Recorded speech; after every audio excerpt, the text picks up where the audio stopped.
শিৱসাগৰ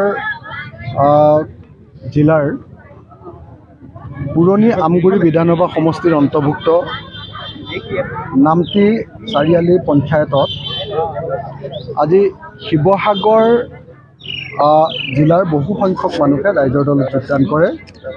বিশেষভাৱে আজি যোগদান কৰে অসম গণ পৰিষদৰ আমগুৰি বিধানসভা সমষ্টিৰ যুৱ পৰিষদৰ সভাপতি জিতুজ্যোতি লাহন, সহকাৰী সাধাৰণ সম্পাদক সীমান্ত গগৈ, সাংগঠনিক সম্পাদক মিনহাজ ইছলাম আৰু অসম জাতীয় পৰিষদৰ অসম জাতীয় পৰিষদৰ সংখ্যালঘু জিলা শিৱসাগৰ জিলা সংখ্যালঘু শক্তিৰ সভাপতি জাকিৰ হুছেইন, তেখেতকে ধৰি সৰ্বমুঠ প্ৰায় ৩০০ মান আজি প্ৰতিনিধিয়ে আমাৰ দলত যোগদান কৰে। আজিৰ দিনটোৰ পৰা আচলতে যেতিয়া আমগুৰি বিধানসভা সমষ্টিৰ অসম গণ পৰিষদৰ যুৱ যিটো দল, তেওঁলোকৰ জাতীয় যুৱ শক্তি নহয় জানো, অসম যুৱ পৰিষদৰ আমগুৰি বিধানসভা সমষ্টিৰ গোটেই সমিতিখনে প্ৰায় যোগদান কৰিলে। সমিতিখনৰ সভাপতি, সমিতিখনৰ সহকাৰী সম্পাদক, সমিতিখনৰ সাংগঠনিক সম্পাদক আদিকে ধৰি আটাইবিলাক সক্ৰিয় নেতা কৰ্মীয়ে আজি আমাৰ দলত যোগদান কৰিলে। গতিকে মই অসম গণ পৰিষদ দলৰ যিসকল যুৱ কৰ্মীয়ে আজি আমাৰ দলত যোগদান কৰিছে, তেখেতসকলক সকলোকে আমাৰ দলৰ তৰফৰ পৰা, ৰাইজৰ দলৰ তৰফৰ পৰা আমি আদৰণি জনাইছোঁ। লগতে অসম জাতীয় পৰিষদৰ শিৱসাগৰ জিলাৰ সংখ্যালঘু কোষৰ সভাপতি, সংখ্যালঘু শক্তি বুলি কয় তেখেতসকলৰ, সংখ্যালঘু শক্তিৰ সভাপতি, তেখেতেও আমাৰ দলত যোগদান কৰিছে।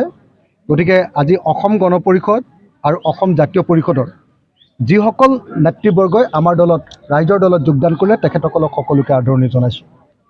তেখেতসকলৰ যোগদানে আমাৰ শিৱসাগৰ জিলাখনত ৰাইজৰ দলৰ শক্তি যথেষ্ট পৰিমাণে বৃদ্ধি কৰিব বুলি আমি বিশ্বাস ৰাখিছোঁ আৰু আশা কৰিছোঁ তেখেতসকলে আন্তৰিকতাৰে সৈতে আমাৰ ৰাইজৰ দলত অংশগ্ৰহণ কৰিব, ৰাইজৰ দলৰ কাম কাজবিলাক কৰিব আৰু ৰাইজৰ দলৰ যি আদৰ্শ অসমৰ এটা আঞ্চলিক শক্তিক শক্তিশালী কৰাৰ ক্ষেত্ৰত তেখেতসকলে আমাৰ ৰাইজৰ দলক আগবঢ়াই লৈ যাব। তাৰ উপৰিও আমি আজি দেখিবলৈ পালোঁ যে নামটি আলি পঞ্চায়তৰ প্ৰায় ৩০০ পুৰুষ মহিলাই আজি আমাৰ দলত যোগদান কৰিলে। ক'বলৈ গ'লে গোটেই নামটিআলি পঞ্চায়তটোৱে আজি আমাৰ দলটোত যোগদান কৰিলে। গতিকে মই নামটিআলি পঞ্চায়তৰ সকলো মানুহক, যিসকলে আজি ইয়াত যোগদান কৰিলে, তেখেতসকলক ধন্যবাদ জ্ঞাপন কৰিছোঁ। তাৰ ভিতৰত কংগ্ৰেছ দলৰ ৱাৰ্ড কমিশ্যনাৰ, ইয়াৰ ৱাৰ্ড মেম্বাৰ, প্ৰাক্তন ৱাৰ্ড মেম্বাৰো আমাৰ দলত আজি যোগদান কৰিছে। গতিকে বিভিন্ন দলৰ পৰা অহা আৰু সাধাৰণ ৰাইজ, তিনি শতাধিক ৰাইজে আজি এনেকৈ নামটিআলিত আমাৰ দলত যোগদান কৰাৰ কাৰণে সকলোকে আমাৰ দললৈ আদৰণি জনাইছোঁ আৰু আশা কৰিছোঁ যে অসমৰ উদীয়মান আঞ্চলিক ৰাজনৈতিক দল ৰাইজৰ দলক এখেতসকলে সকলোৱে শক্তিশালী কৰিব আৰু ভৱিষ্যতেও আমি আমাৰ দলটোক আগবঢ়াই লৈ যোৱাৰ ক্ষেত্ৰত তেখেতসকলে যথেষ্ট উদগনি যোগাব। মানে বিজেপি দলৰ যিবিলাক নিষ্ঠাৱান কৰ্মী, সেই সকলো নিষ্ঠাৱান কৰ্মী আৰু নেতাবিলাকে এফালৰ পৰা বিজেপি দল ত্যাগ কৰিব খুজিছে। মোটামুটি বিজেপি দল এতিয়া খালী হৈ যাব। অকল চিণ্ডিকেট কৰা মাষ্টৰকেইটা, একেবাৰে ২ নম্বৰী কৰা যিকেইটা ৰাজনীতি, একেবাৰে মানে বদমাছ মানুহকেইটাহে আৰু বিজেপি দলত থাকিবগৈ। বাকী বিজেপি দলটো মোটামুটি খালী হৈ যাব।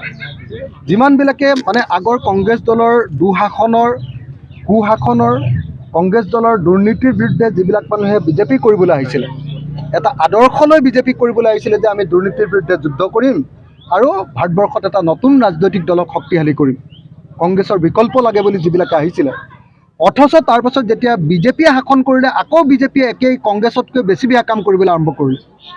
সেই কথাটোত যিবিলাকে অসন্তুষ্ট হৈছে, সকলো বিজেপি কৰ্মীয়ে এতিয়া বিজেপি দল ত্যাগ কৰিবলৈ সাজু হৈছে।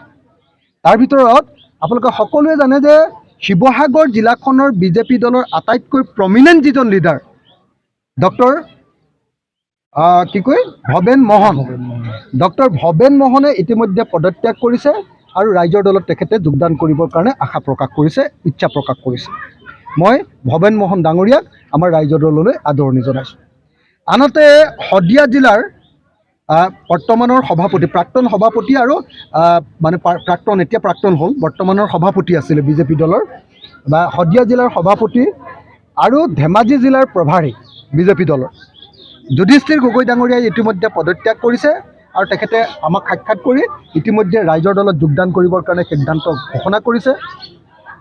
ডক্টৰ ভৱেন মোহন ডাঙৰীয়া, যুধিষ্ঠিৰ গগৈ ডাঙৰীয়াকে ধৰি এটা বিশাল বিজেপি দলৰ এটা বিশাল বাহিনীয়ে কেইদিনমানৰ ভিতৰতে, এই মাহটোৰ ভিতৰতে আমাৰ ৰাইজৰ দলত যোগদান কৰিব।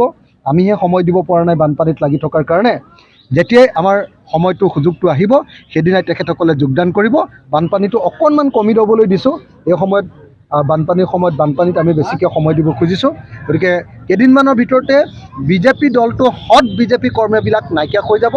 বিজেপি দলটোৰ ভিতৰত অকল ২ নম্বৰী চিণ্ডিকেট ৰাজ কৰা, ২ নম্বৰী দগাবাজ দুৰ্নীতিপৰায়ণ মানুহকেইটাকে বিজেপি দলত থাকিব। বাকী চব বিজেপি দল খালী কৰি দিব, বিজেপি দল চাফা হৈ যাব। বিশেষভাৱে উজনি অসমত আৰু বিজেপি দল নাথাকে ক'বলৈ, কাৰণ ইয়াত বহুতো আৱেগ হৈ জড়িত হৈ আছে, বহুত শ্বহীদৰ আৱেগ স্বাভিমান এই সমষ্টিটোৰ লগত জড়িত হৈ আছে। কিন্তু যেন কমাত এগাল অমানিশাই যেন আমাৰ ডাৱৰে আৱৰি ধৰিলে যে আমাৰ সমাজখনত তেনেকুৱা এটা পৰিস্থিতি আমাৰ সন্মুখীন হোৱা আমাৰ দেখা পোৱা গৈছে। বৰ্তমান অৱস্থাত আমি এনে দেখা পাইছোঁ যে আচলতে তেখেতক আমি সমালোচনা কৰি সংবাদ মাধ্যমৰ আগত তেখেতক আমি TRP দিব বিচৰা নাই, কাৰণ কেলৈ বিলুপ্ত প্ৰাণী এটা যেতিয়া বিলুপ্ত হয় তেখেতক আকৌ উজ্জীৱিত কৰিবলৈ আৰু আমাৰ মন নাথাকে। কিন্তু এটা বস্তু মনত ৰাখিব, আমগুৰিৰ ৰাইজে দুবাৰকৈ এজন বিলুপ্ত প্ৰাণীক জয় কৰালে, কিন্তু দুবাৰ যে জয় কৰালে এটা ঐতিহাসিক ইতিহাস হ'ল। কিন্তু সেই ইতিহাসতে তেওঁ এটা আৰু ইতিহাস কৰি দিলে, নিজৰ সমষ্টিটো কৰ্তন কৰালে। যেতিয়া তেখেতে নিজৰ সমষ্টিটো কৰ্তনৰ সময়ত অৱস্থান ধৰ্মঘট কৰে, তেতিয়া আমাক তেখেতে কয় বিজেপি আৰু হিমন্ত বিশ্ব শৰ্মা আৰু পীযুষ হাজৰিকাৰ বিৰুদ্ধে তোমালোকে মন্তব্য নকৰিব, তেনেহ'লে আপোনালোকে মোক কওক আমি কাৰ বিৰুদ্ধে আমি আন্দোলন কৰিবলৈ আহিছোঁ। যেতিয়া আমি কওঁ গণতান্ত্ৰিকভাৱে আমি এক আন্দোলন গঢ়ি তোলোঁ, ৰেলপথ অৱৰোধ কৰোঁ, আমি ৰাস্তা অৱৰোধ কৰোঁ, তেতিয়া মোক কয় তুমি অখিল গগৈ নহয়, কিন্তু মিনাজ তুমি এটা অসম গণ পৰিষদ দলৰ নেতা। সেই অসম গণ পৰিষদ দলৰ কৰ্মীসকলক মই ক'ব বিচাৰিছোঁ, আপোনালোকলৈ মোৰ পুতৌ জন্মে, যেতিয়া 4 বছৰ কাল মই থাকিও নিজৰ মোৰ ওচৰ চুবুৰীয়া উন্নয়ন সাধিব নোৱাৰিলোঁ, তেনেকুৱা উন্নয়ন সাধিব নোৱাৰা এটা ৰাজনীতিৰ নেতাৰ লগত আমি কিন্তু থকাৰ পৰিৱেশ কিন্তু নুঠে। তেখেতৰ পুত্ৰ সুদৰ্শন বাব হাজৰিকা, তেখেতৰ প্ৰতি মোৰ সদায় সন্মান আছে, তেখেতক মই চমন কৰোঁ, নমন কৰোঁ আৰু প্ৰণাম কৰোঁ। তেখেতে মোক বহুতো সন্মান দিয়ালে, কিন্তু তেখেতে পিতৃৰ বাবেই যে আমাৰ উঠি অহা প্ৰজন্মক ৰক্ষণাবেক্ষণ কৰিব নোৱাৰিলে, সেইটো কিন্তু কেতিয়াও নুই কৰিব নোৱাৰি। আজি ব্যক্তিগত শত্ৰুতা আমাৰ কাৰো লগত একো নাই, কিন্তু আমি নীতি আৰু আদৰ্শৰ প্ৰতি বিচলিত হৈছোঁ। তেখেতলোকৰ নীতি আৰু আদৰ্শ যিটো দেখাইছিলে, সেই নীতি আৰু আদৰ্শৰ প্ৰতি আমি মান্তি নহয়। গতিকেলৈ আজি আমি অসম যুৱ পৰিষদৰ প্ৰাক্তন সভাপতি, শিৱসাগৰ আমগুৰি সমষ্টিৰ প্ৰাক্তন সভাপতি জিতুল আহন ডাঙৰীয়া, আমাৰ প্ৰাক্তন সহকাৰী সম্পাদক আমাৰ সীমান্ত গগৈ ডাঙৰীয়াকে আদি কৰি প্ৰায় অসম যুৱ পৰিষদৰ প্ৰায় 50জন ব্যক্তিয়ে ৰাইজৰ দলত আজি অসম যুৱ পৰিষদ আমগুৰি সমষ্টি